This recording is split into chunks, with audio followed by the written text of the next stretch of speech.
Have you ever lived through a day without light? Not just turning off a lamp, not a power outage, but a day when the sun simply didn't rise. A strange kind of darkness. Not just black, but thick like fog. Not just blinding, but heavy on the soul. The Egyptians couldn't see their fingers before their faces. They didn't dare move from where they sat. No one spoke. No one ate. 3 days, silent as the grave. This wasn't ordinary darkness. It was something supernatural. According to the book of Exodus, this was the 9th plague God sent upon Egypt. A strike that caused no physical wounds, but pierced the soul. Why darkness? Why was this plague sent just before the final blow, the death of the firstborn? The answer lies here. To the Egyptians, light was divine. The sun was the highest symbol, and Pharaoh was believed to be the embodiment of the sun god, Ra. So when the light vanished, it wasn't just day turned into night, it was their god disappearing.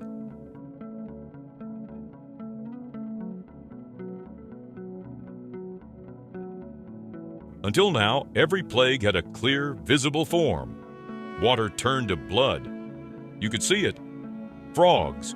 You could hear them. Gnats, flies, disease. You could touch and feel their sting.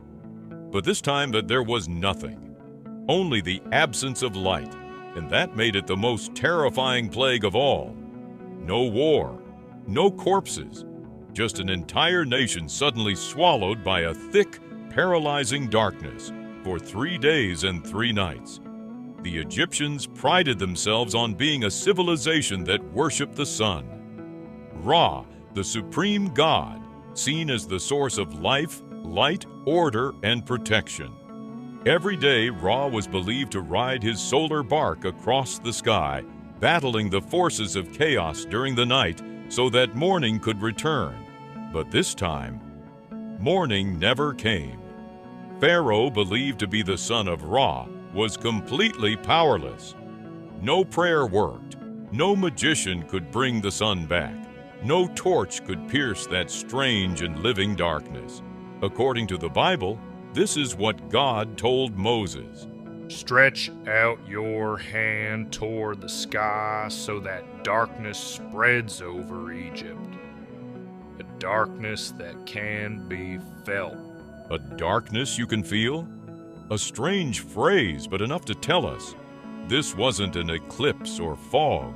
This was a supernatural force. Darkness with weight, with presence. And for 3 full days, no Egyptian moved. No one left their bed. No one opened a door. As if they were chained by fear itself. This darkness was not just physical, but a judgment upon their souls. Meanwhile, in the land of Goshen, where the Hebrews lived, there was light. That morning, if it could even be called morning, the Egyptians awoke to see nothing. No sunlight shining through the house. No roosters crowing. No beams of daylight cutting through the curtains. Only a thick, suffocating darkness covering everything. People tried to light lamps. Nothing sparked. They tried to ignite a flame. It wouldn't catch. Even oil lamps, the staple of everyday Egyptian life, could not pierce this darkness. The Bible records, there was darkness over all the land of Egypt for 3 days. No one could see anyone else or leave their place for 3 days. Each person was trapped inside their own home. Eyes open, yet unable to see. Willing to move, but too afraid. A darkness that didn't just surround, it bound.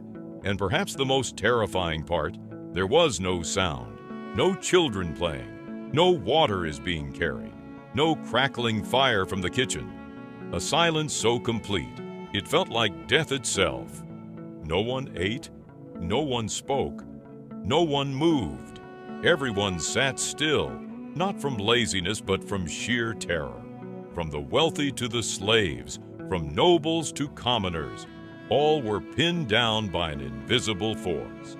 Imagine it, a land once bustling and vibrant, suddenly paused, an entire society frozen, as if time itself had been shut down. Meanwhile, in the land of Goshen, where the Hebrews lived, there was still light. They moved freely, worked, and spoke, as if they belonged to another world, a kingdom untouched. Pharaoh, the once mighty ruler of Egypt, was now just a man sitting in darkness. No throne, no god Ra, no power. And for those 3 days, he did nothing. No call for his magicians, no decrees, no prayers, because he could see nothing to command. This was a judgment like no other. No blood, no physical death, just utter darkness, lasting 3 days, like 3 nights of mourning. And when the light finally returned, no one rejoiced, because now they knew if God could switch off the sun like flipping a lamp, then the next plague could go even further than death.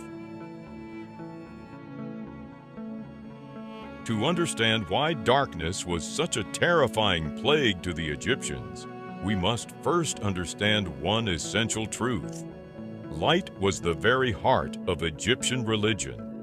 Unlike other ancient cultures that viewed the sun merely as a natural phenomenon, the Egyptians worshiped the sun as the supreme deity.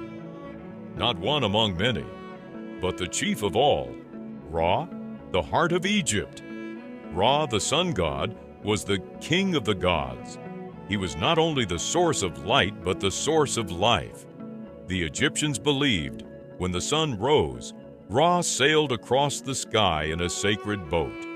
When it set, he descended into the underworld to battle the chaos serpent, Apophis. Every sunrise was a new victory, proof that life could go on. Each morning sunlight confirmed that the universe remained in balance and that Ra was still strong. So what did it mean when the sun did not rise for 3 days? It meant Ra had been defeated. The universe was torn open.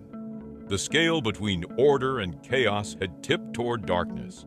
This was not clouds, not an eclipse, but a supernatural night without any natural explanation. It was a direct assault on the very core of Egypt's theology. Darkness, a symbol of death, fear, and defeat. To the ancient Egyptians, light symbolized divinity, power, wisdom, life.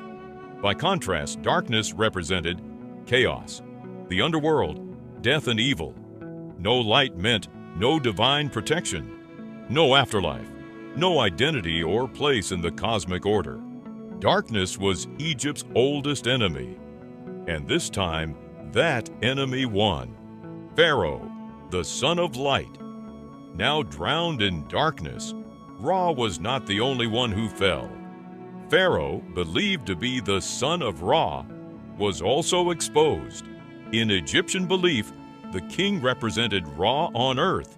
His throne was the throne of light, a symbol of leadership through divine insight. Every command he gave was thought to cast light against chaos. But now, as the entire nation was swallowed in darkness, while Pharaoh sat powerless and silent with no one to help, a clear message rang out. The King of Light was now blind. The Pharaoh could not summon the sun. Ra could not save his son. It was a devastating blow to his divine authority. For the Hebrews, it was personal protection from God. The Bible makes this clear. But where the Israelites lived, there was light. Once again, the line was drawn. This was not a plague that struck all equally.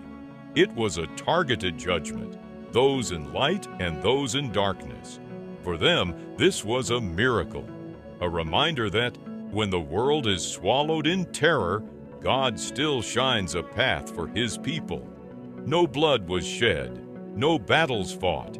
God only needed to turn off the light. And Egypt trembled. Darkness, a blow to social structure. No light, no movement, no labor, no trade, No authority. Everything stopped. No farmer dared enter the fields. No official traveled to court. No guard saw anything worth defending. No magician called on the gods in that blackness. Every social class, from the highest to the lowest, was made equal in darkness. A total collapse without violence. Inner light. A test of faith. There's another interpretation, deeper still, found especially in Jewish and Christian tradition. The plague of darkness was not just external. It was a test of the soul, the darkness within. Those who carried inner light were not consumed. Those who relied only on outward light found themselves hollow when that light disappeared. Pharaoh, who depended on power, glory, and divinity, now sat alone, surrounded by total darkness.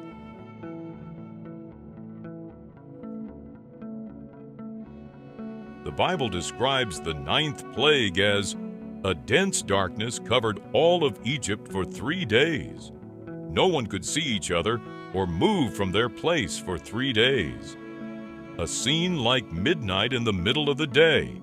Not just a lack of light, but total paralysis. The question is, could any natural phenomenon create nationwide darkness for 72 hours, except for one small district? Let's examine the most plausible theories from modern researchers. Volcanic eruption hypothesis. One leading theory suggests that a massive volcanic eruption blanketed Egypt in ash.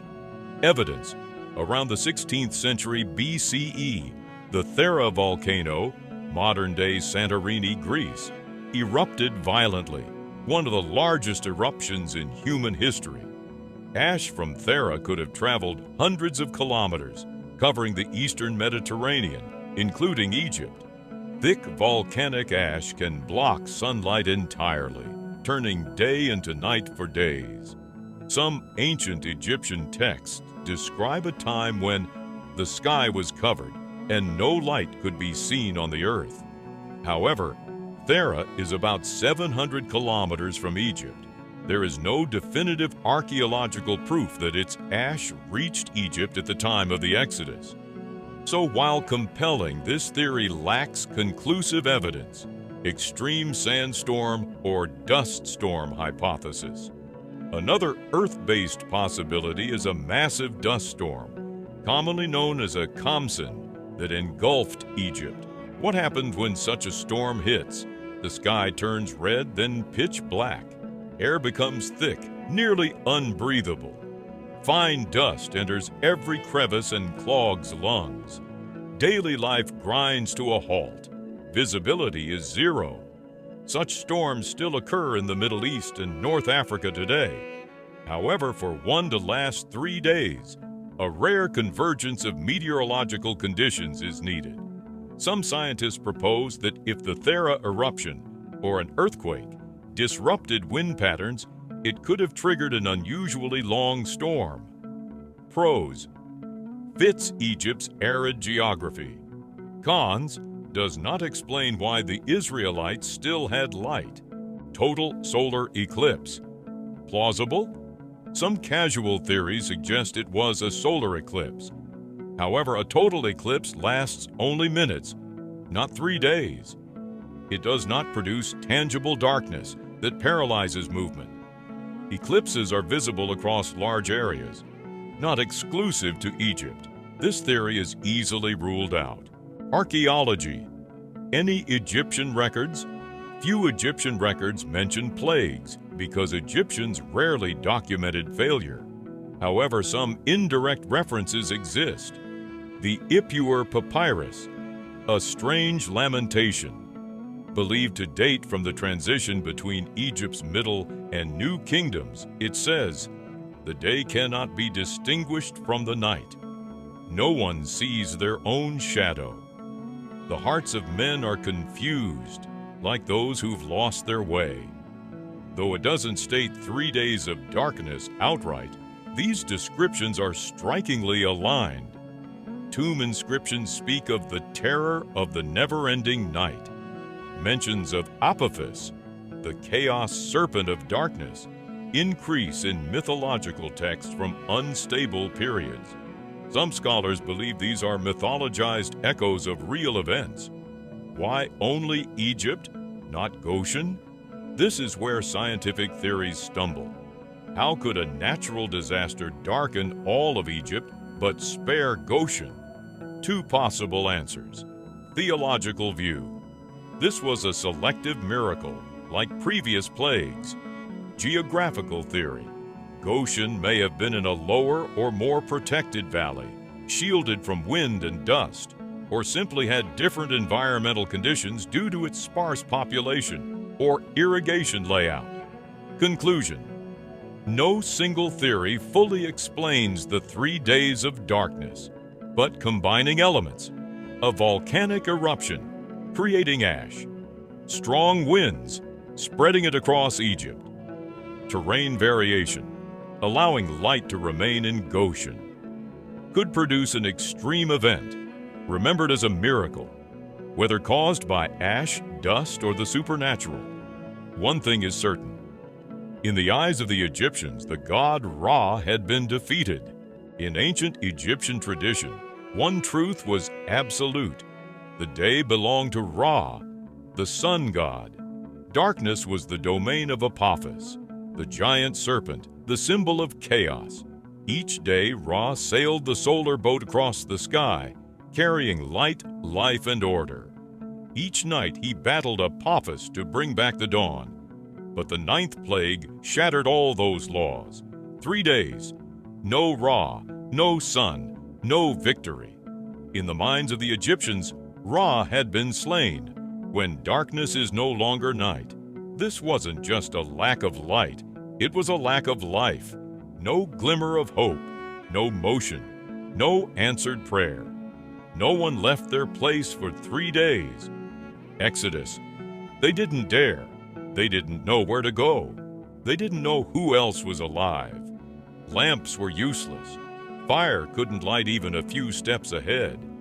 This darkness consumed the soul, not just the eyes. What happens in the mind? Extended silence awakens the most dangerous force. Thought. Egypt, a proud empire that trusted in gods, knowledge, weapons, and wealth, now sat still, waiting. No escape, no answers, no sound of plowing, no buzz of flies, no cries, no screams, only the weight of silence. A night that lasted 3 days, as if the Creator said, "Now you will sit." No running, no excuses, no hiding. The only light came from Goshen. Scripture says, "But all the Israelites had light in their homes," a small detail with deep symbolic meaning. While the Egyptian empire was swallowed by darkness, one small people could still see. It wasn't just physical light. It was the light of faith, of guidance, of a future, even when the world outside went black. To the Egyptians, religion wasn't just worship. It was the architecture of society. Ra, the sun god, was king of the gods. Pharaoh was believed to be the son of Ra. When Ra was silenced, Pharaoh had nothing left to cling to. No gods behind him. No light to lift his face. He was no deity. He was just a man sitting in the dark. And that was the climax. This was no longer a contest between slave and king. It was between the Creator and an empire built on illusion. To the Hebrews, this was the night before freedom. They had lived through bloodied waters, frogs, gnats, flies, livestock plague, boils, hail, locusts, and now darkness. Yet the light still shone in their homes. It was a divine reminder. I am here. Though darkness covers the earth, my light will not go out. Not just a symbol, it was a preparation, because after the darkness would come the first death, and after that death, the way out of Egypt.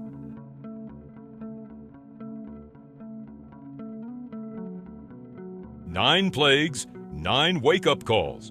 from rivers red like blood to rotting frogs piled in every home, from burning boils on flesh to darkness that swallowed the soul.